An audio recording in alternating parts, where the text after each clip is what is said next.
Taasisi ya kuzuia na kupambana na rushwa ipo kisheria, lakini ina majukumu makuu mawili. Jukumu la kwanza ni jukumu la kuzuia rushwa. Jukumu la kuzuia rushwa, tunazuiaje rushwa?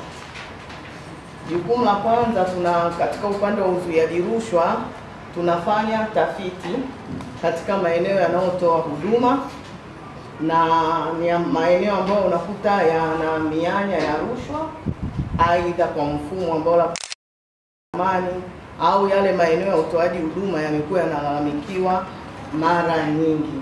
Kwa hiyo ule utafiti unapofanyika unakuja na majawabu ambayo sasa sisi kwa upande wa taasisi tunakuwa tunashauri namna ya kuboresha mifumo ile ya maeneo yanayotoa huduma. Lakini jambo la pili, tunatoa elimu. Elimu tunayoitoa, tunatoa elimu kwa njia ya mikutano ya hadhara, tunatoa elimu kwa njia ya semina, lakini pia tunatoa elimu pia hata kwenye shule ambazo tumefungua klabu za wapinga rushwa, ambazo ni kuanzia primary school mpaka vyuo vikuu. Na kule kuna klabu ambazo tumefungua ambazo tunakuwa tunachagua walimu walezi wanazisimamia, na wanaokuwa wanaown zile klabu sio sisi taasisi, ila ni wenye shule pamoja na vyuo. Lakini jambo lingine ambalo taasisi imelianzisha ni swala la TAKUKURU Rafiki. TAKUKURU Rafiki ni programu ambayo imezinduliwa rasmi sasa hivi na miaka takribani miwili. Programu hii tunafika kwenye kata mbalimbali, ambayo utaratibu wa hizi programu, tunapofika kwenye kata kule, mwenyekiti wetu wa hii programu ya TAKUKURU Rafiki anakuwa mheshimiwa diwani, lakini katibu anakuwa mtendaji wa kata. Utaratibu tunaofanya, tunaandaa barua, tunawasiliana na viongozi wa halmashauri ambao ni wakurugenzi kwa kuwajulisha kwamba tutahitaji kufanya programu ya TAKUKURU kupitia kata kadhaa, lakini pia nakala anapata mheshimiwa diwani pamoja na mtendaji wa kata husika.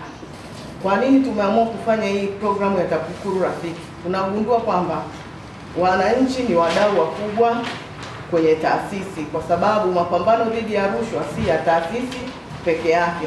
Tunajaribu kuleta ule ukaribu kati ya taasisi na wananchi, kuondoa ule uoga miongoni mwa wananchi wanaokuwa wanaogopa aidha kufikisha taarifa au kero mbalimbali zinazokuwa zinaendelea ndani ya kata husika. Kwa maana hiyo, tunapofika pale, programu hii ni kwa ajili ya uibuaji wa kero mbalimbali zinazokuwa zinajitokeza wakati wa ule mkutano ambao tumealika wananchi pamoja na wadau mbalimbali ambao ni makundi mbalimbali, labda wakulima, wafugaji, wachimbaji wadogo wadogo na makundi mengine mbalimbali.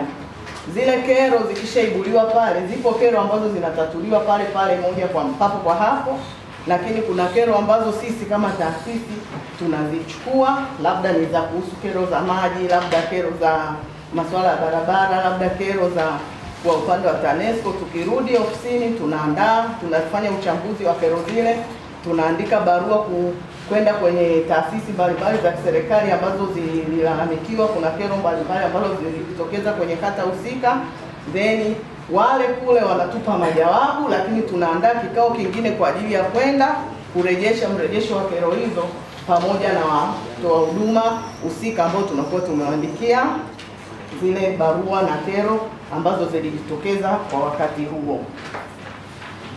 Jambo lingine ni kwa upande wa majukumu ya pili ya taasisi, ni kwa upande wa kupambana na rushwa.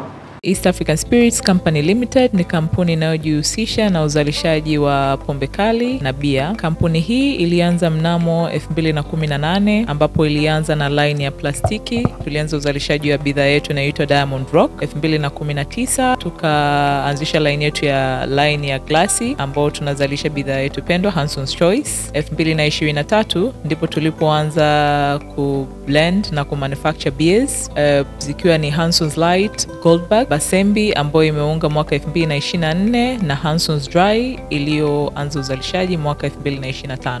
Bidhaa zetu ni bora, salama, zimethibitishwa na TBS, lakini pia zina key element au niseme ni zina sifa kuu ya kutokuwa na hangover, kutokuwa na harufu mbaya, na pia zina bei nafuu kwa kila Mtanzania.